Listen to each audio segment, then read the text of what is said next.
My girlfriend posted, "When your BF works in sanitation," mocking my job. I'm a surgeon. I work in sanitizing operating rooms between surgeries. I commented, "I sanitize ORs so surgeons like me can save lives." Then I added my medical degree and hospital badge. When her comments section exploded. Original post. I, 33 male, am an orthopedic surgeon.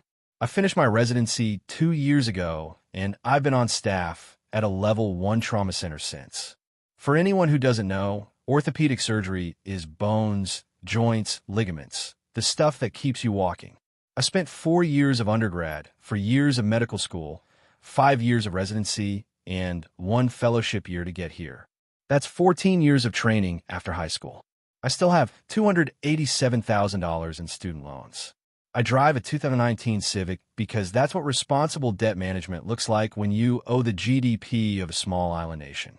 I say all that not to brag, but to establish context for what my girlfriend of 8 months decided to post on her Instagram to her 14K followers. She's a content creator. Mostly lifestyle stuff, outfit hauls, brunch reviews, day in my life content. She's been growing her platform and takes it very seriously, which I've always supported. I've held the camera for her.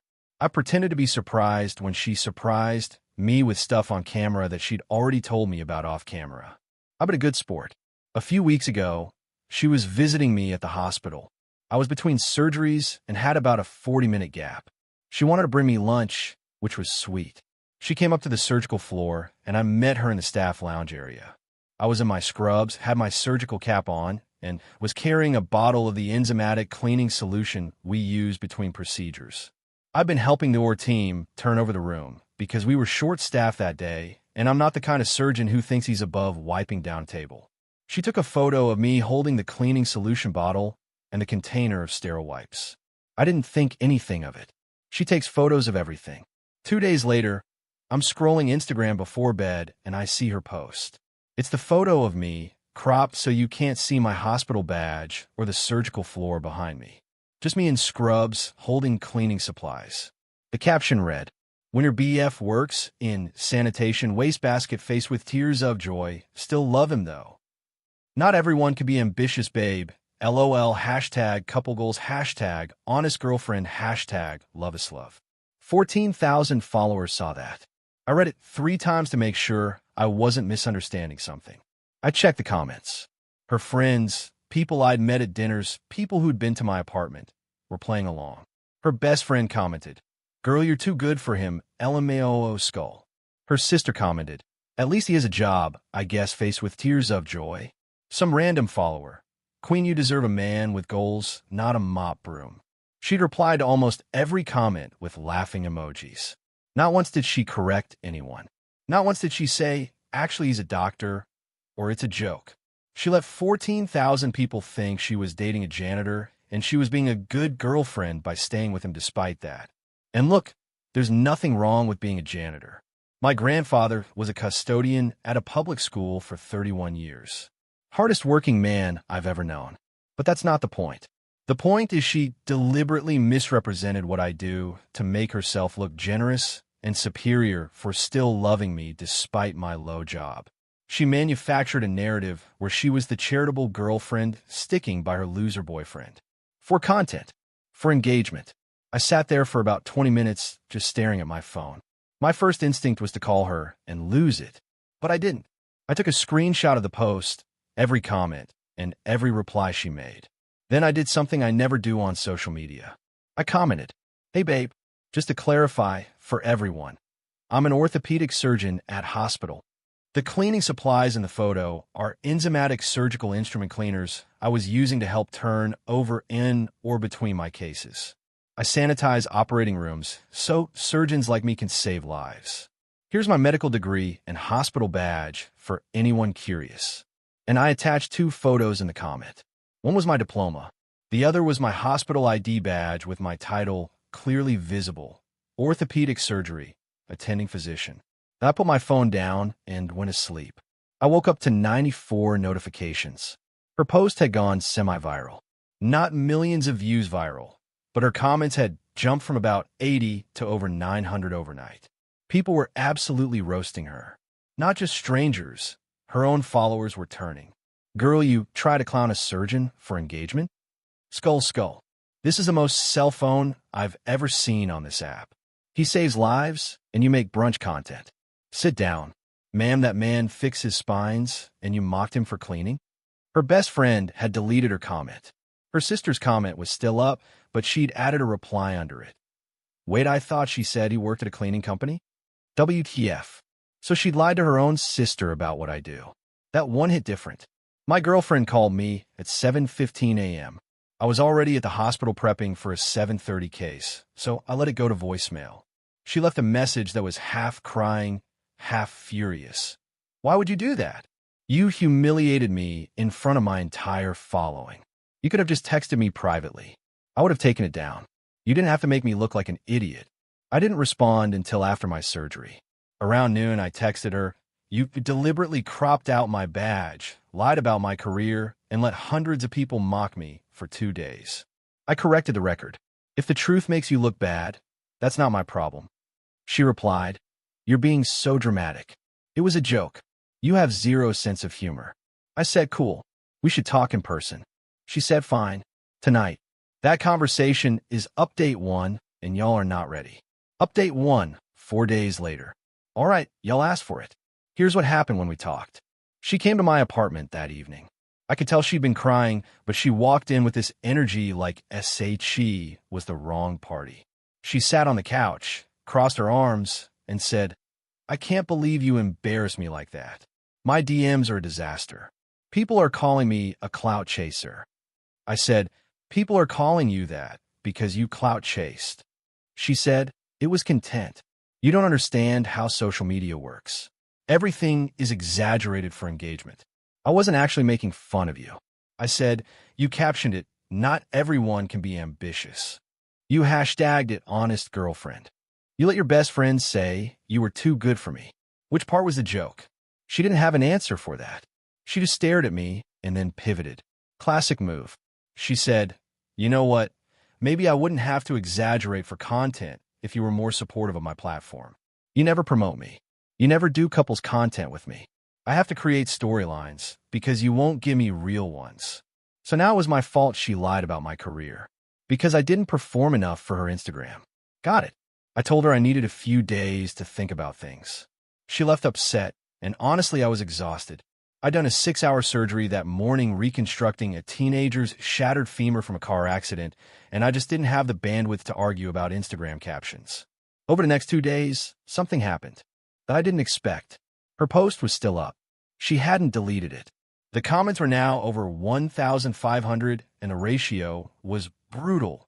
Easily 90% people roasting her. But she left it up. I couldn't figure out why until my buddy, who also follows her, texted me, bro, check her stories. She'd pivoted. She was doing a whole, I'm being cyberbullied arc in her Instagram stories. Screenshots of mean DMs, with no context of course. A tearful video about how one mistake was being used to destroy her. A text post that said, when your partner chooses public humiliation over a private conversation, broken heart, hashtag toxic relationships, hashtag mental health, hashtag be Kindenline. She was using MY correction of her lie as content. She turned herself into the victim of her own post. And it was working sort of. She'd gained about 2,000 followers from the drama. Some people were defending her.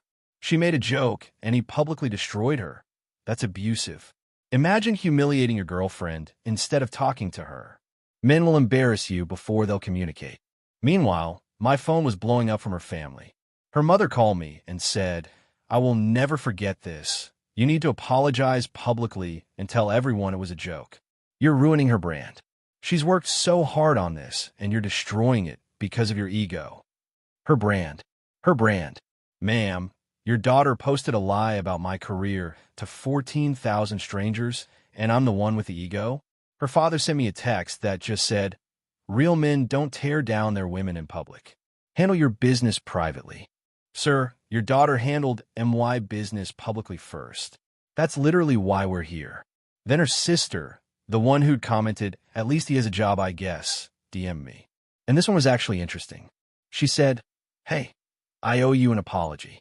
She told me you worked for a hospital cleaning company. I had no idea you were a doctor. She's been lying to all of us about your job for months. Months. She'd been telling her family I worked in hospital sanitation for months. I asked the sister what exactly she told them. The sister said my girlfriend had described me as a hospital sanitation technician who was working his way up. She told them I made about $38,000 a year. She told them I had some college but didn't finish my degree. I make $340,000. I have a medical degree, a bachelor's, and a fellowship certificate. I have a wall in my home office with my diplomas that she has walked past hundreds of times. When I asked the sister why she thought my girlfriend would lie about this, the sister said something that connected a lot of dots. She doesn't like being with someone more successful than her. She had the same issue with her ex. He was a financial analyst, and she told everyone he worked at a bank as a teller. Pattern. This was a pattern. I sat with that information for a full day. Then I made my decision. I called her and told her we were done. Straightforward, no drama. I said, I found out you've been lying to your family about my career for months. You told them I work in sanitation and make $38,000. I can't be with someone who's ashamed of what I do and lies about it to make themselves feel better. The silence on the phone lasted about 8 seconds. Then she said, Who told you that? That's not true. I can explain. Just who told you that? I said it didn't matter who told me. She started crying and said I was throwing away our relationship over a misunderstanding. She said she'd been planning to tell them the truth eventually, and that she just hadn't found the right time. 8 months. She hadn't found the right time in 8 months. I said, There's nothing left to discuss. I wish you well. Please don't contact me. She did not take that well. But that's for update 2. What I will say is this. Between the post, the family lies, and the victim content arc, I realized I wasn't dating a person. I was dating a narrative. Everything was content. Everything was a storyline. And in every storyline, she needed to be the main character. The generous girlfriend with the humble boyfriend, the cyberbullied victim, the loyal partner with the ungrateful man. I was a prop. A well-educated, overworked, $287K in debt prop. Anyway, more soon. I have a hip replacement at 6 a.m. and I need to sleep. Update 2, 3 weeks later. Final update. I know this has been a ride, so let me close it out properly. After the breakup call, things escalated exactly how you'd expect from someone who turns everything into content.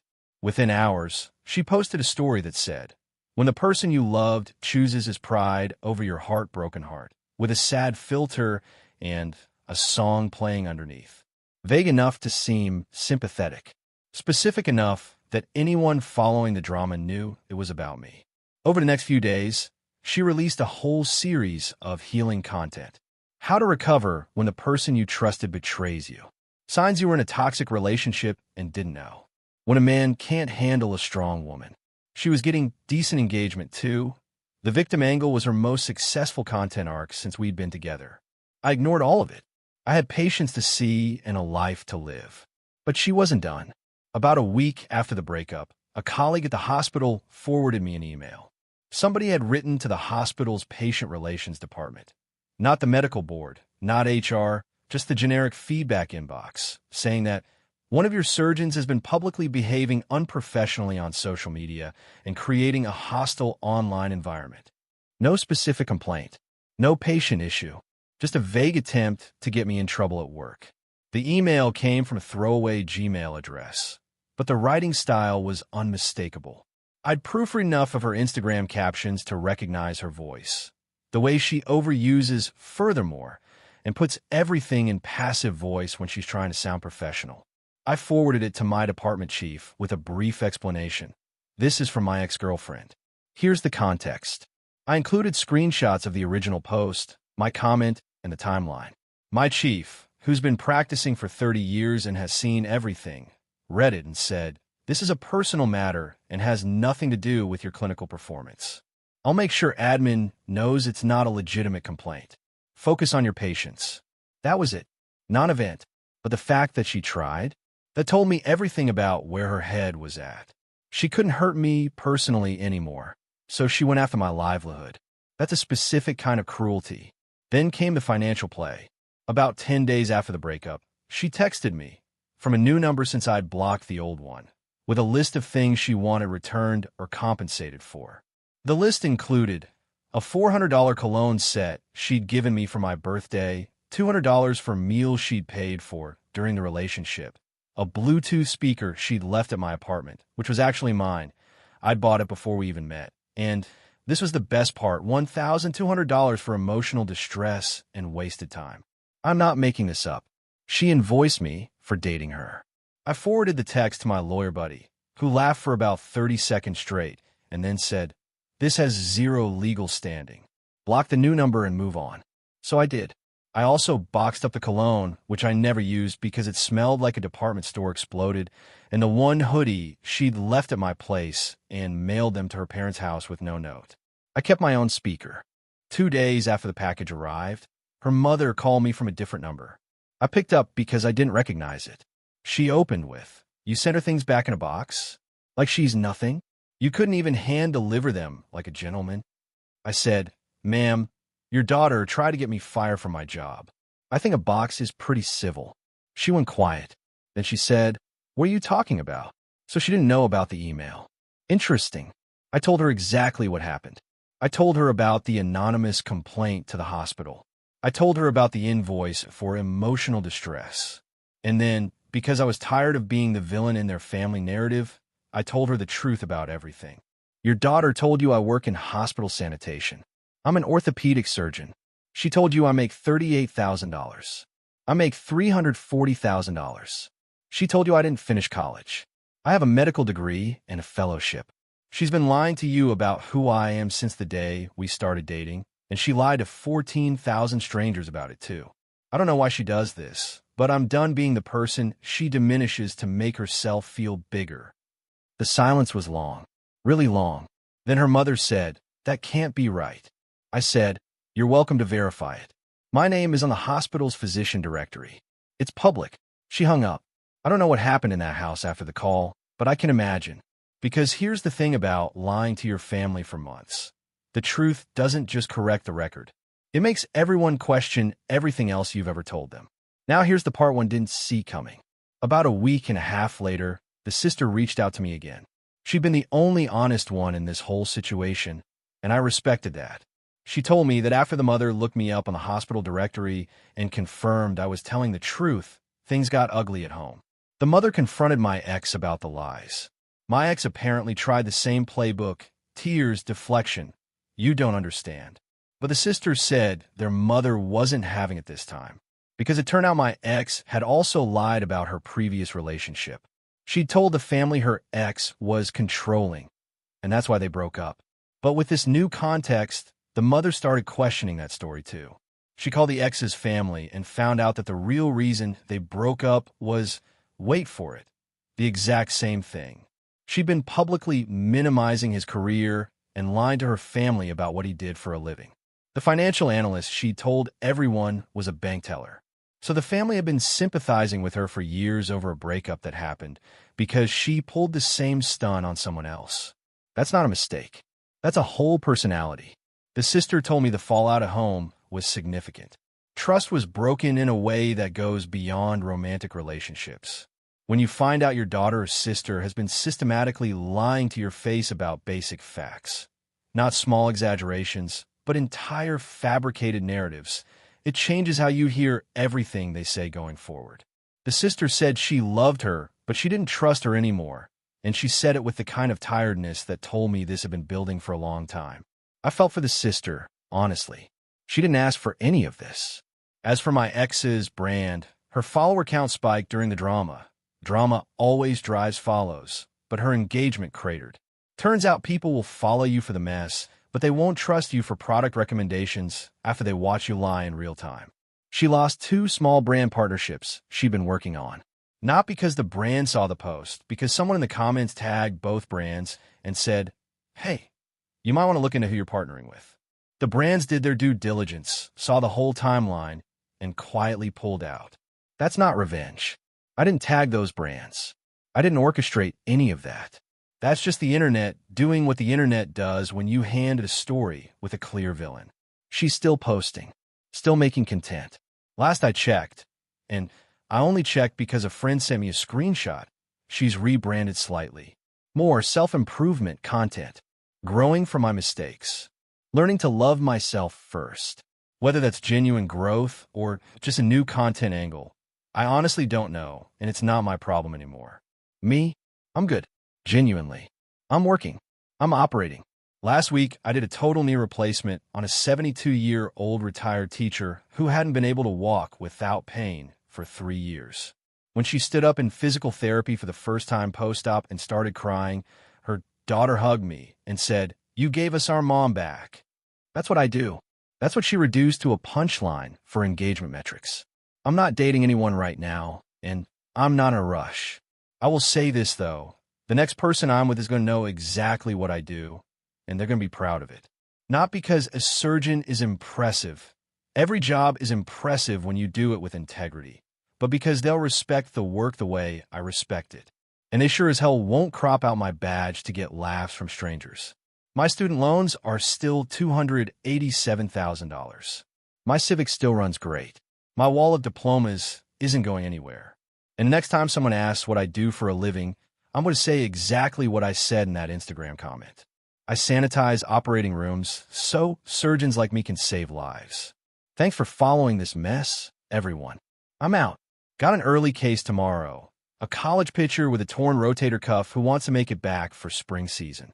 That kid's dream is sitting on my operating table at 6 a.m. I don't plan on letting him down.